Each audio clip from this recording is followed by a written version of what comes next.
সন্দেশ সম্রাট নন্দিত তরুণ আলোচক হযরত মাওলানা মুহাম্মদ নুরুন নবী সিদ্দিকী, হযরত মাওলানা মুহাম্মদ নুরুন নবী সিদ্দিকী অলিপুরি হযরতকে তেনার মহামূল্যবান নসিহত পেশ করার জন্য বিনীত অনুরোধ করছি।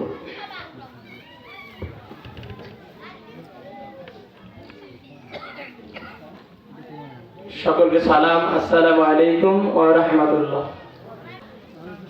সমুদয় প্রশংসা সেই মহান রব্বে কারীমের দরবারে, যে মহান রব আমাকে আশা এবং বসার মতো তৌফিক দান করলেন। সেই মহান রব্বে কারীমের দরবারে সবাই একবার শুকরিয়া আদায় করেন আলহামদুলিল্লাহ।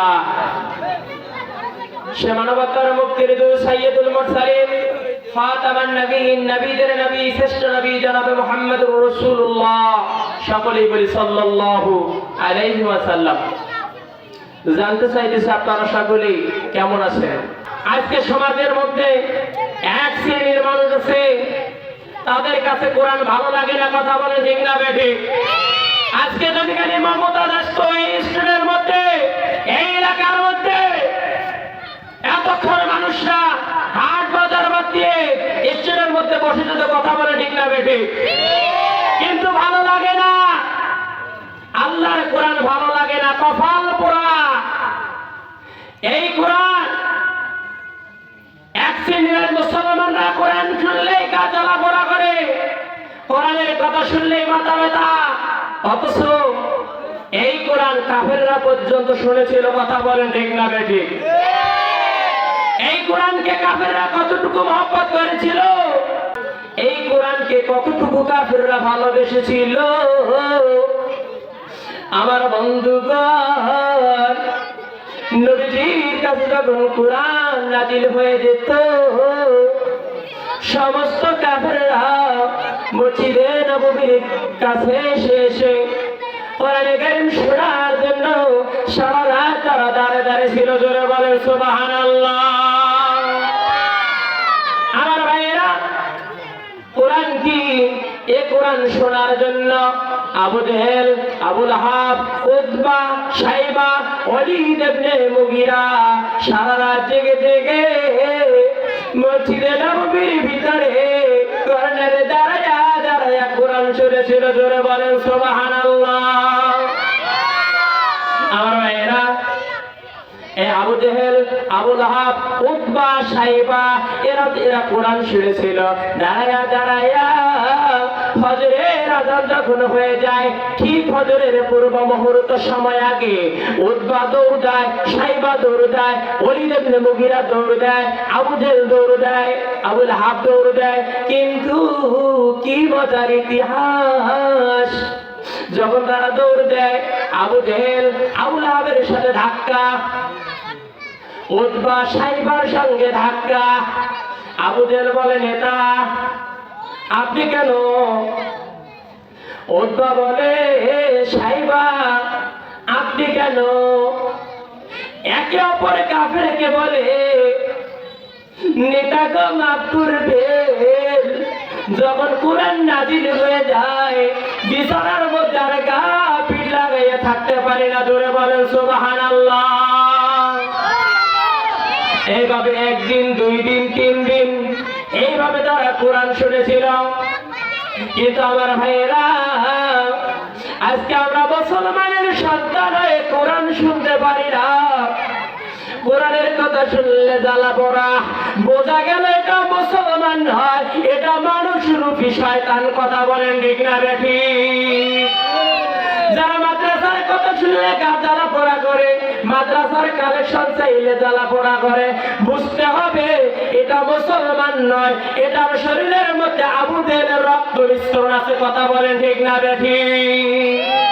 যদি মুসলমান হতো তাহলে অবশ্যই কোরআনকে ভালোবাসতো, যদি মুসলমান হতো তাহলে অবশ্যই আলেম ওলামারে দাম দিত, যদি মুসলমান হতো মাদ্রাসার সন্তানদেরকে, তালবে ইলমদেরকে কলিজার চেয়েও কলিজা মহব্বত করতো। কথা বলেন ঠিক না বেঠি? আমার ভাইয়েরা, কোরআন শুনলে লাভ কি? এই যে আমরা এখানে বসে গিয়েছি, তাফসীর গ্রন্থকার বলেন জামাত শাফি রহমাতুল্লাহ আলাইহি, উনি ওনার কিতাবের মধ্যে লেখেন যে কোরআনে কারীম ওই লোকটি শুনতে যায়, ওই লোকটি তালিমের মজলিসে বসতে পারে, আল্লাহ পাক সেই দিন একবার নয়, দুইবার নয়, 70 বার যার দিকে আল্লাহর নেক সুরতে আল্লাহ পাক আল্লাহর কুদরতি চোখ দ্বারা যার দিকে সকাল থেকে নিয়ে সন্ধ্যা পর্যন্ত একবার নয়, দুইবার নয়, 70 বার নূরের চোখ দিয়ে তাকাইছে, তাফসীর গ্রন্থকার বলেন সেই ব্যক্তিটাই কোরআনের মাজলিসে বসতে পারবে। জোরে বলেন সুবহানাল্লাহ।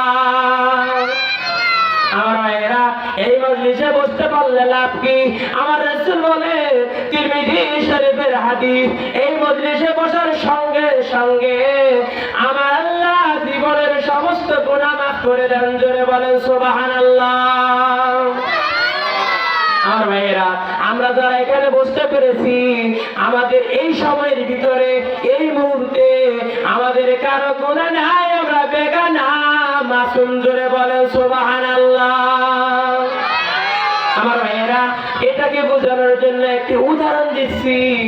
আপনাদের এলাকার মধ্যে কি পুকুর নাই?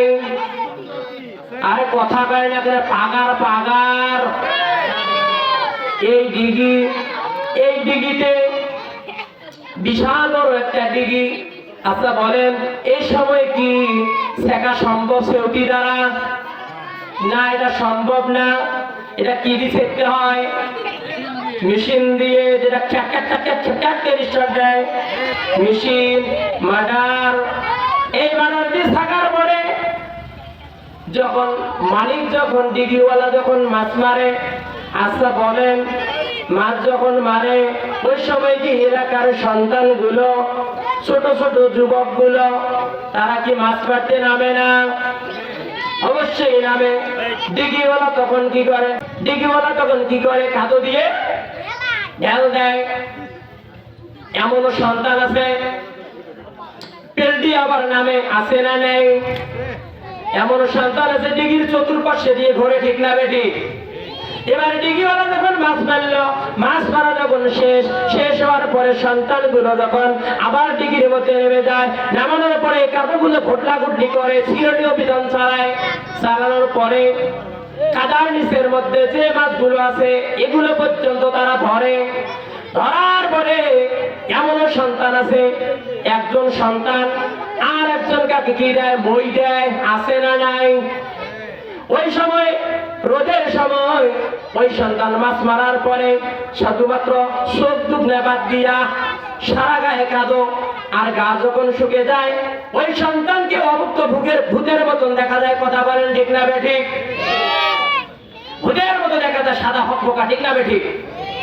এবারে যখন সারাদিন যখন মাছ মারল, মহাভর্তি বদনা ভর্তি মাছ মারল, মারার পরে ওই সন্তান যদি সন্ধ্যাবেলায় যদি মাছের বদনা ধরে, মহাভর্তি মাছ ধরে বাড়িতে প্রবেশ করে, করার পর যদি বলে, মা, ও মা, এই নেন আপনি মাছের বদনা, আমি যাইতেছি ল্যাপের বিছানা। এ সিলমারির ভাইয়েরা, গভীর কান লাগাও। এমন কোন মা কি তোমার এই সিলমারির সবুজ পাড়ার মধ্যে আছে? ওই সময় জনম দুঃখিনী মা মাছের বদনা হাতে লইয়া, মাছের বদনা হাতে নিয়া সন্তানকে ল্যাপের বিছানা যাইতে দিবে? আমার ভাইয়েরা, এই এলাকার মধ্যে এমন কোন মা নাই মাছের বদনা নিয়া কাদো মাখা শরীর ধরে এই ল্যাপের বিছানায় যাইতে দিবে। বরং মা দাবার দিয়ে সন্তানকে ধরবে। এমন সন্তান আছে ধরা দিতে চায় না, ঘরের চতুর্পাশ দিয়ে ঘুরে। কথা বলেন ঠিক না বেঠিক? জনম দুঃখিনী মা সন্তানকে এক পর্যায়ে দাবারে দিয়ে ধরে, ধরার পরে নিজের হাতে গোসল করাইয়া জনম দুঃখিনী মা গাটা মোছায়া দিয়া, জনম দুঃখিনী মা খাদে সরষের তেল লাগাই দিয়া, জনম দুঃখিনী মা বলে, বেটা এখন তুমি ল্যাপের বিছানা যাও, আর আমি ভাইয়ের আপত্তি নেই। কথা বলেন ঠিক না বেঠিক? আমার ভাইয়েরা, এই উদাহরণটি দেওয়ার অর্থে আমি বোঝাতে চাচ্ছি, একজন মায়ের যদি এই দরদ যদি একজন সন্তানের প্রতি হয়, আমার ভাইয়েরা, একজন মায়ের দরদের চাইতে আমার আল্লাহ যে বান্দা নিজে বানাইছে, ওই আল্লাহর দয়া আমাদের উপর কম না বেশি? অবশ্যই আমাদের উপর আল্লাহর দয়া বেশি, আল্লাহর রহমত আছে আমাদের উপরে। আমার রব্বুল আলামিন বলে, হে পৃথিবীর মানুষেরা, তোমরা আমার শুকরিয়া আদায় করো। আমি রব্বুল আলামিন ঘোষণা করে দিলাম, যদি আমার শুকরিয়া আদায় করো, তাহলে আমি আল্লাহ জমিন আসমানের রহমতের সব দরজা তোমার সম্মানে খুলে দেব। ধরে বলেন সুবহানাল্লাহ। আমার ভাইয়েরা বলেন, জমিনের মধ্যে কি রহমত নাই? কথা বলেন না কেন? জমিনের রহমত কি আছে? আপনারা দেখেন, ছোট্ট একটু আলুর অঙ্কুর আমরা জমিনে রাখি, এই আলুর অঙ্কুর থেকে শত শত আলুগুলো দান করে কে? শুধু কি তাই? ছোট্ট একটু চীনাবাদাম জমিনের মধ্যে রাখা হয়, রোপণ করা হয়, এই ছোট্ট একটু চীনাবাদাম থেকে শত শত বাদাম গুলো দেন কে? বাঙ্গি বলেন, ক্ষীরা বলেন, লাউ বলেন, তরমুজ বলেন, একটা বীজ শুধুমাত্র জমিনের মধ্যে রোপণ করা হয়। এই জমিনে রোপণ করার সঙ্গে সঙ্গে একটা গাছ হয়, গাছ থেকে ডালপালা হয়ে যায়, এক একটা ডালপালার মধ্যে শত শত তরমুজ দান করেন কে? আল্লাহ পাক বলেন, লা ইন শাকারতুম লা আযিদান্নাকুম ওয়া লা ইন কাফারতুম ইন্না আযাবি লাশাদীদ। আল্লাহ বলে, বান্দারে, হে আমার নিয়ামতের শুকরিয়া আদায় করো, আমি রব্বুল আলামিন আরো নিয়ামতগুলো বাড়িয়ে দেব। ধরে বলেন সুবহানাল্লাহ। বান্দা, আর যদি নিয়ামতের শুকরিয়া আদায় না করো, আমি আল্লাহ তোমাদের উপরে আযাব পাঠিয়ে দেব। ধরে বলেন নাউযুবিল্লাহ। আমার মায়েরা, আর বাড়াতে গেলাম না, গভীর কান লাগাও। আমার মায়েরা, যে মাগুলো পর্দার আড়াল থেকে আমি গুনাহগারের কথাগুলো শ্রবণ করতেছ, মা গো, ও মা, গভীর কান লাগাও। অনেক মায়েরা বলে, আমরা তো নামাজ পড়ি, আমরা তো হাত মুঞ্জা পড়ি, আমরা তো কালো চশমা পড়ি, আমরা তো কালো মুঞ্জা পড়ি, আমরা মনে হয় নেককার, আমাদেরকে আল্লাহ জান্নাত দিবে। এ মা, যারা পয়লা প্যান্ডেল থেকে শুনতেছ, মা গো মা, টাকাও গভীর কান লাগাও, আল্লাহ আপনারে জান্নাত দিবে না, দিবে না। আমার যে মায়েরা বলতেছেন যে আল্লাহ আমারে জান্নাত দিবে, আমি তো নেককার, আমি তো হাত মুঞ্জা পড়ি, আমি তো পা মুঞ্জা পড়ি, আমি তো কালো চশমা পড়ি। এবার তোমরা যারা নেককার দাবি করো, তোমরা গভীর মনোযোগ লাগাও। হাত মুঞ্জা, পা মুঞ্জা, কালো চশমা দিয়ে আমার রব্বে কারিমের দরবারে জান্নাত পাবি না, পাবি না। কথা বলেন ঠিক না বেটি? হাত মুঞ্জা, পা মুঞ্জা পরে কোনো লাভ নাই। এ মায়েরা, গভীর মনোযোগ লাগাও। নেককার শব্দের অর্থ কি? নেককার কারে বলে? কয়টা গুণ থাকলে নেককার? আমি গুনাহগার, তাফসীর আমি গুনাহগার তিরমিজি শরীফ থেকে। এ মায়েরা, নেককার বিবির বড় বড় 4টি গুণ ও বৈশিষ্ট্যের কথা আপনাদের খেদমতে আমি বলতেছি, গভীর কান লাগাও। এ মায়েরা, তোমরা কি জানো নেককার শব্দের অর্থ কি? নেককার হইতে গেলে কয়টা কাজ করতে হবে? এ মায়েরা, নেককার বিবি যদি দাবি করো, অবশ্যই করে তোমরা 4টা গুণ ও বৈশিষ্ট্যের অধিকারী হয়ে যাও। ধরে বলেন সুবহানাল্লাহ। আমার মায়েরা, 1 নম্বরে যদি নেককার হতে চাও, এ মায়েরা, স্বামীরা যখন বাইরে থেকে আসবে, এ মায়েরা, গভীর মনোযোগ লাগাও। স্বামীরা যখন বাইরে থেকে আসবে, প্রতিটা নারীর জন্য দুনিয়ার সমস্ত কাজ নিষেধ। জোরে বলেন সুবহানাল্লাহ। নেককার বিবি প্রথম গুণ হলো, স্বামী যখন বাহির থেকে আসবে, তখন এই সাথে সাথে সমস্ত দুনিয়ার কাজগুলো নিষেধ ঘোষণা। আমি গুনাহগারে নয়, বিশ্ব নবীর। জোরে বলেন না সুবহানাল্লাহ। নেককার হতে গেলে প্রতি স্বামী বাহির থেকে ফেরার পরে আপনার সমস্ত কাজগুলো আপনার জন্য নিষিদ্ধ হবে। এখন আমার মায়েরা, এই কিছু কিছু মা আছে স্বামীর খেদমত করতে চায় না, যে স্বামী কাউকে কালা, ঠিক না বেঠিক? যে স্বামী ঠ্যাংনা দিয়ে বিজনেস করে, তারে বলে খেদমত করে, ঠিক না বেঠিক? এমন নারী আছে না নাই আপনাদের এই সিলমারির মধ্যে? এই মায়েরা, কান লাগাও। তুমি কি ভেবেছো আমি হজ করে আসছি আমি জান্নাতি? তুমি কি ভেবেছো আমি হাজির মে আমি জান্নাতি? এ মা, না না না, তুমি নেককার হতে পারো নাই। নেককার যদি হতে হয়, নেককার বিবি যদি দাবি করো, তাহলে এক নম্বরে তোদের গুণ হবে, স্বামী যখন বাইরে থেকে তোমার বাসায় ফিরবে, সঙ্গে সঙ্গে পৃথিবীর সমস্ত কাজ তোমার জন্য নিষিদ্ধ। জোরে বলেন সুবহানাল্লাহ। স্বামীর খেদমত করতে হবে, বাড়িতে ফেরার সঙ্গে সঙ্গে স্বামীর খেদমত গুলো করতে হবে, স্বামীর প্রয়োজনীয় জিনিসগুলো আপনাদেরকে আগায় আগায় দিতে হবে, তাহলে আপনি নেককার বিবি হিসাবে দাবি করতে পারবেন।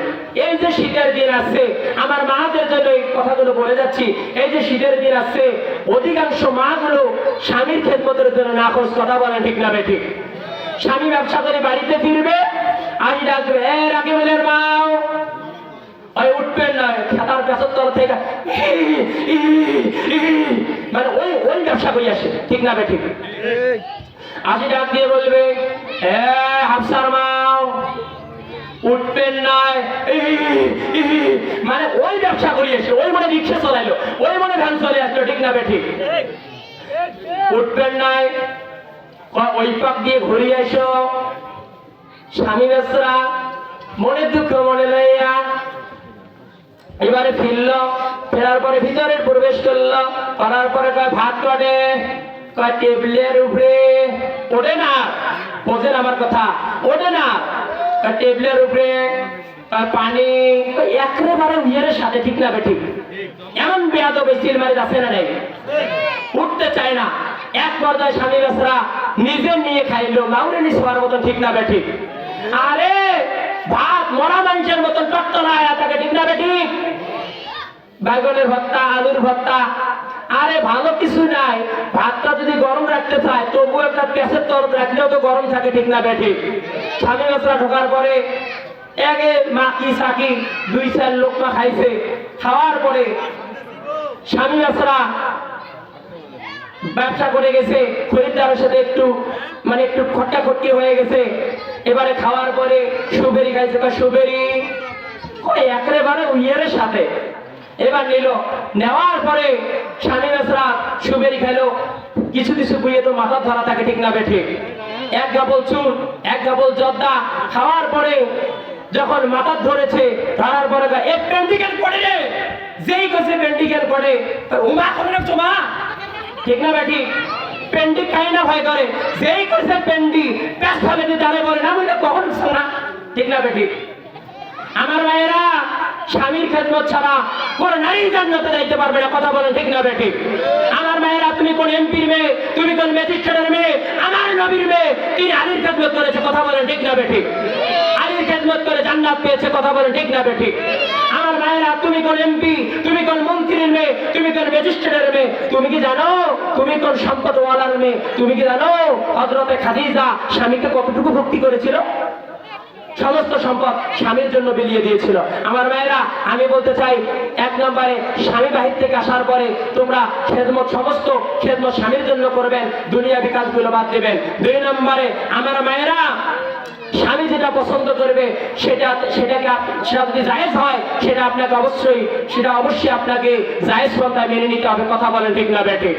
স্বামী যদি চায় বিবি তোমাকে এরকম ব্লাউজ পরতে হবে হাতা কাটা, স্বামীর সামনে তোমাকে এটাই পরে থাকতে হবে। কথা বলেন ঠিক না বেঠিক? স্বামী যদি বলে বিবি তোমাকে আমার সামনে মাথার চুল ছেড়ে দিয়ে থাকতে হবে, তোমাকে মাথার চুল ছেড়ে দিয়ে তোমাকে বাসার ভিতরে থাকতে হবে। কথা বলেন ঠিক না বেঠিক? আধুনিকা মেয়েগুলোকে চুলগুলোকে কেটে রাস্তা দিয়া চলে ওরা পুরুষের মতো হেঁটে। ঠিক না বেঠিক? আধুনিকা মেয়েগুলোকে চুলগুলোকে কেটে রাস্তা দিয়া চলে ওরা পুরুষের মতো হেঁটে, রাস্তার দুলা মুখে দিয়া মুখটা বানায় দলা, যায় না রে অনুমান করা ফর্সা নাকি কালা। আমার মায়েরা, পর্দা উলঙ্গে মহিলারা চলে, পর্দা তো দূরের কথা। এই মায়েরা দেখো, এইরকম করি বেড়ায়, কি সুন্দর সোনা চেন বানাইছে, দেখা দেখো দেখো, আছে না নাই? আমার মায়েরা, এমন কাজ করবি পরকালে আল্লাহর জান্নাত পাবি না। ঠিক না বেঠিক? জান্নাতের সুগ্রাম পর্যন্ত পাবি না। এই মায়েরা স্বামী যেটা পছন্দ করে এটাতে আপনাকে পছন্দিত করতে হবে। 3 নাম্বার হলো মা গো, স্বামীর সম্পদ ও সন্তানগুলাকে স্বামীর স্থলাভি শিখতে আপনাকে দেখে শুনে রাখতে হবে, নইলে আপনি কঠিন কালো নেককার হতে পারবেন না। কথা বলেন ঠিক না বেটি? অসংখ্য মায়েরা এখন দেখো স্বামীর সম্পদ গুলো সব জমা করে আর একজন ছেলের সাথে রাতে রাতে পরান টুকরো যাবির। কথা বলেন ঠিক না বেটি? আমার মায়েরা সম্পদ জমা করা যাবে না, সম্পদ ধরে পালায় যাওয়া যাবে না। এই যে তুমি গেলা, এ মায়েরা জেনে রাখো তুমি মানুষের মনে কষ্ট দিয়ে পালায় গেলা। এ মায়েরা পশ্চিম কালেও তুমি অন্য কালে সুখী হইতে পারবে না। মানুষের মনে কষ্ট দিয়া কখনো সুখী হওয়া যায় না। 4 নাম্বার হচ্ছে এ মায়েরা স্বামীর মনে কখনো দুঃখ দেওয়া যাবে। স্বামীর মনে যে সমস্ত নারীরা কষ্ট দেয় সেই সমস্ত নারীরা কখনো নেককার হতে পারে না।